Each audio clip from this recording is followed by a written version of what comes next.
In this tutorial, we're going to be looking at dot point number 7 out of the fourth subsection from motors and generators, which is the subsection that's on transformers. Now, this is the last dot point in the subsection, and it's pretty broad. And the first thing that you need to be aware of here is the verb, which is discuss. Now, this means that on exam day, you need to be prepared to be hit with any of those higher order verbs like, well, obviously discuss, but also evaluate, analyze, justify, assess, and so on. So this means that you need to be prepared for the question to be worth possibly 4 marks and higher, even up to 6 marks on a bad day. So this means that we need to take a few things into consideration. Now, fortunately, the content here is very straightforward, and there's not a whole heap of technical physics that's going to go into it. So what we're going to do is we're going to build a sample answer in the yellow box that's going to appear on the left-hand side of the screen in a moment, and hopefully this will get you out of trouble under exam conditions. Just remember, this sample answer is going to be quite large, and it's going to be bigger than what you're practically going to be needing in the exam. So you'll need to trim it down and adjust it as you go along in the exam to suit whatever it is that the question's specifically asking you to do. Okay, so let's get on with it. Okay, so the dot point reads like this: discuss the impact of the development of transformers on society. And if you're under exam conditions and you're not quite sure how to start a response, especially if that response is going to be quite lengthy, then simply start by rewording the question as your first line in your response. Now, this is going to give you two advantages. First, it will demonstrate to the marker that you've actually understood what the question's asking you to do. And secondly, it gets your pen moving. And you'll find that when your pen is already moving, it's much easier for it to keep going once you've made a start. And you'll find that when you've sort of finished rewording the question, then you'll find that what comes next flows a little bit more easily. Now, the transformers that we're talking about here are obviously going to be of this type here. The large ones that you're going to see in power stations, substations, and at other places along the electricity distribution network. And it's important to keep your answer focused on the impacts on society here.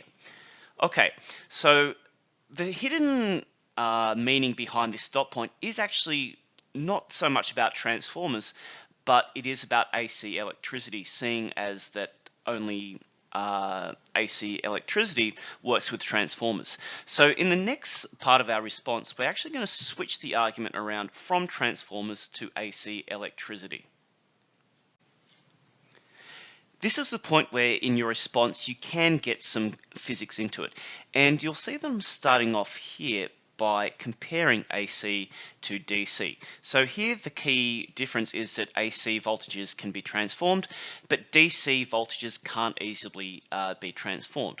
So the formula that we're quoting here is P is equal to IV. And you'll see that I've used the word since here. And there's a good reason for that. We're giving a reason and supporting it with the formula.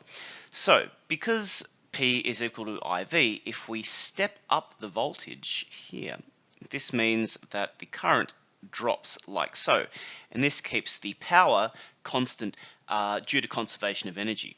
All right, we're now going to link in a second formula, which is going to be P is equal to I squared R, and we're also using the language the same way, starting with the word since. All right, now hopefully you're all aware of P equals I squared R, where the power loss in any system is equal to the square of the current times by the resistance. Now, unfortunately, we often can't do much about resistance to reduce power loss because it's a fixed property of the conductor, but we can do something about the current. And fortunately for AC voltages, we can lower that current. So if we lower that current, we lower the power loss. Being squared, current is the main contributor to power loss. So what this means is that as the electricity is flowing through hundreds, if not thousands of kilometers of cabling in the electricity distribution network, you're minimizing losses. Depending on the system and how it's designed and a whole heap of other variables, you might expect somewhere between 2 to about 15% power loss in any distribution network that's being caused by resistance. So if I'm dropping the power loss, this means that I can push the energy further distances. Where are we here? Increases the energy distance can travel. If you compare this to Edison's old DC system, he could really only get the electricity to carry maybe a mile or two before the energy basically escaped through resistance heating. So because you're reducing the amount of energy wastage, you're also reducing the cost as well. Notice here I'm using the word wastage instead of loss, because really you can't lose energy because energy is being conserved. The energy is being wasted, so it means it's being transformed into a form which is useless for the purpose at hand, and in this case, heat. Okay, so in the last sentence here, I'm now going to flip the argument from transformers to AC electricity by saying that because of the use of transformers, this has allowed AC electricity to be increased in terms of its availability and its usage. And now I'm addressing the dot point here, saying that it has resulted in changes to society. The remainder of the response is going to be about what those changes to society actually are. The first argument that I'm going to make is about this thing called GDP. Now, if you don't know what GDP stands for, it stands for Gross Domestic Product. And basically, it's a measure of a country's export value. And there is a very, very strong link to a country's standard of living to the GDP. And as well, GDP is linked to energy availability. Now, if you have a look online, you see a whole heap of variety of graphs and stuff where they'll sort of have these two axes here. And running along the bottom, they'll have a country's GDP. And running along the side is going to be the energy consumption. And what they do is they plot these points, and each point represents a country. And you see this strong positive correlation upwards trend here.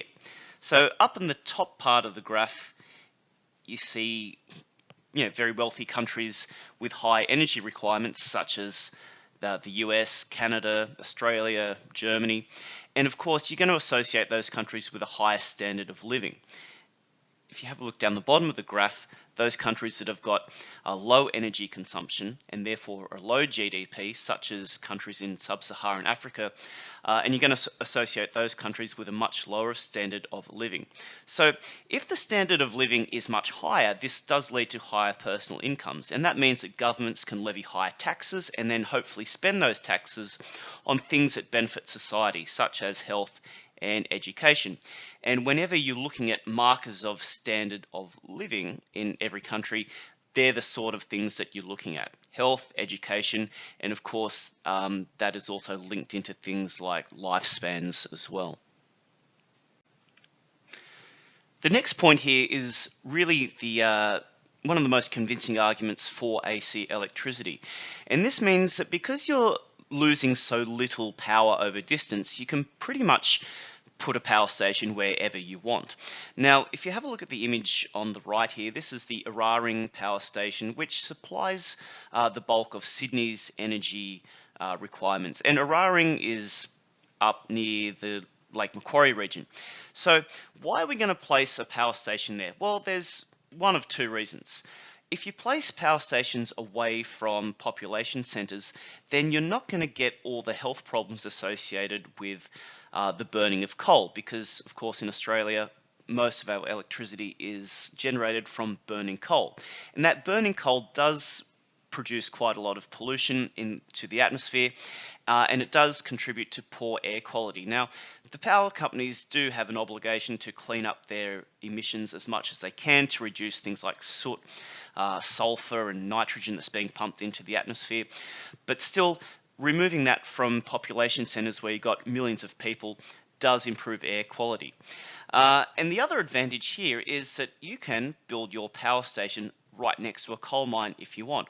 And this is why Eraring is built up in the Lake Macquarie region, because it is close to the coal mines of the Hunter Valley. Now, unfortunately, you do have to feed a coal-fired power station with coal all the time, and this means that you've got to get coal to the power station. And if you have a look on the image here, if the power station is close enough, you can basically dig the coal straight out of the mine, put it on a conveyor belt, and run it several kilometers off to the coal mine. Off to the power station where it's going to get burnt. The higher the transport costs from the mine to the power station, therefore the higher the energy cost is going to be to the final consumer. So this does keep energy costs more affordable. On the flip side though, now that energy is more affordable and more accessible, more people are using it. So if it's being used more, you need to burn more coal. And this has led in many parts of the world to environmental changes.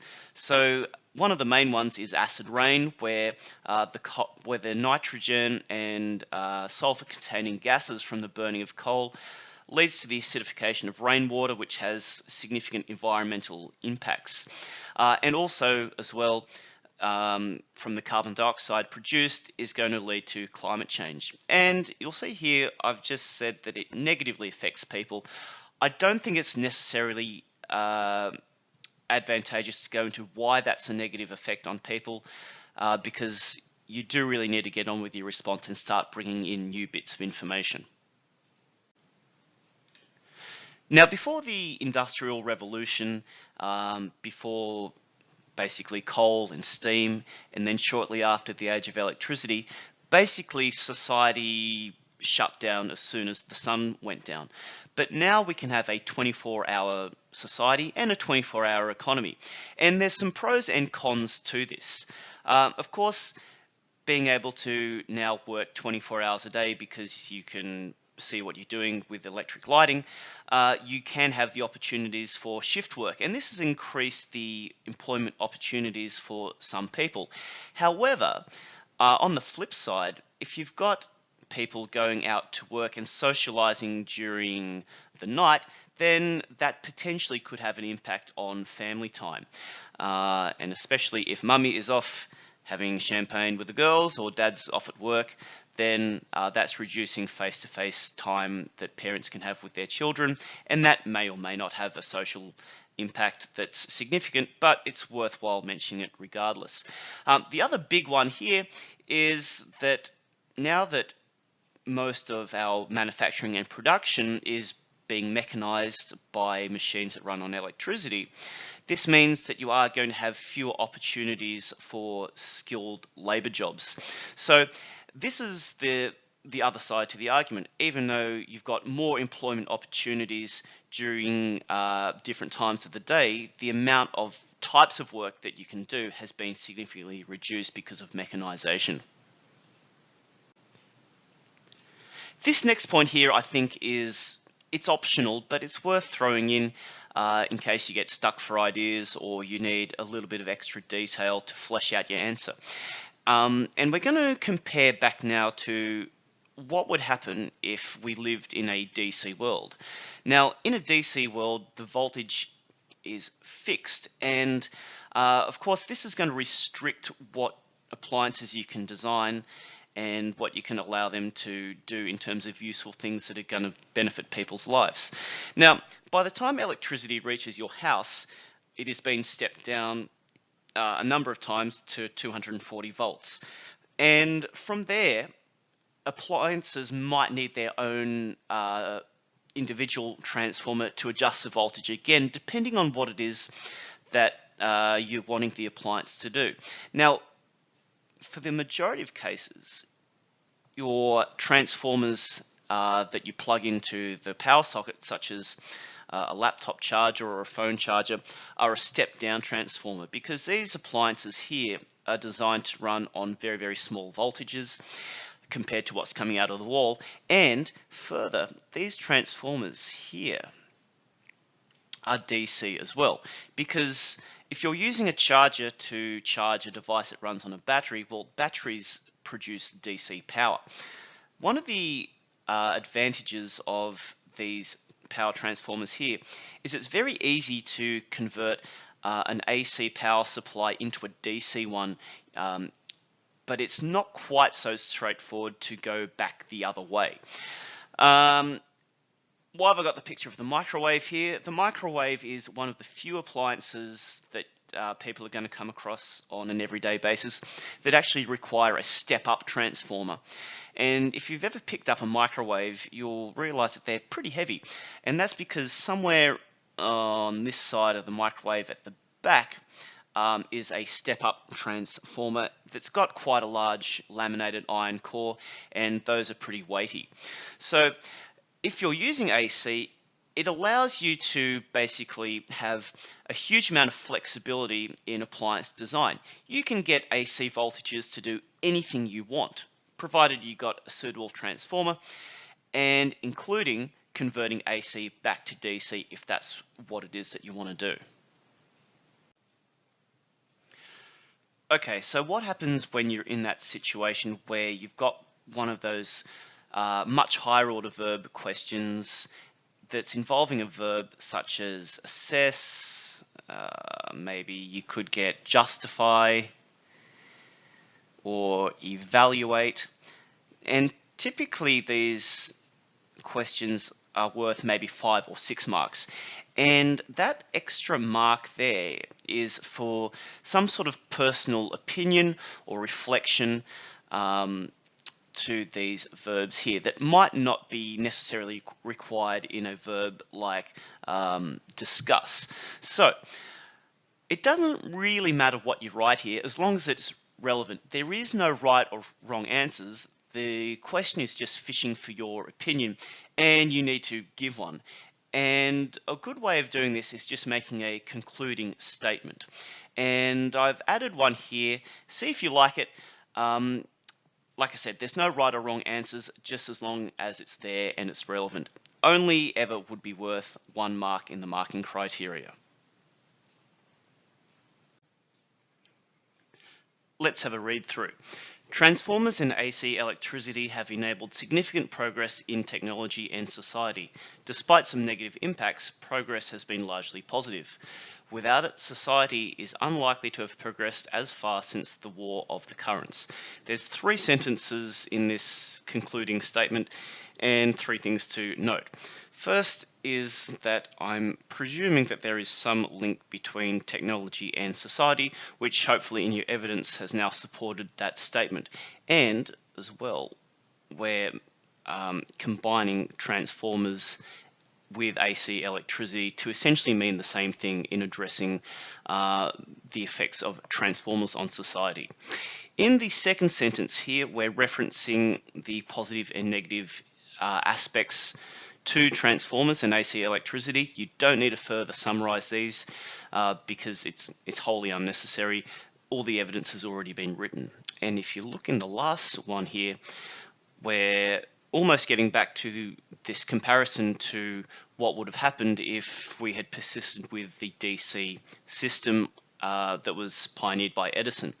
So we're going to presume that society and technology are linked here. So if we have limits on technology, we're going to have limits on society, and this is going to somehow have an effect on the progress of society generally.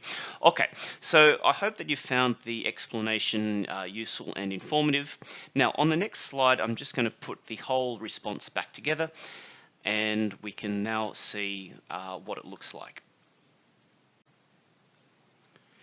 So you can now read through the whole thing at your leisure. Just pause the video if you need to have a closer look at the text. Now, you might like to add this sample answer to your study notes as it is. You can modify it, summarize it, put it in your own words.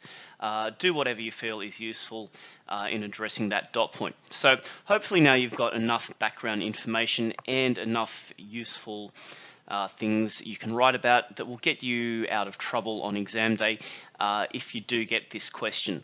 Like I said, because of the nature of the dot point and its broad nature and the higher order verb, it is possible that you can get questions that are worth 4, 5, perhaps even 6 marks. So good luck in the exam if it comes along, and hopefully what we've accomplished here will allow you to answer the question to a high standard.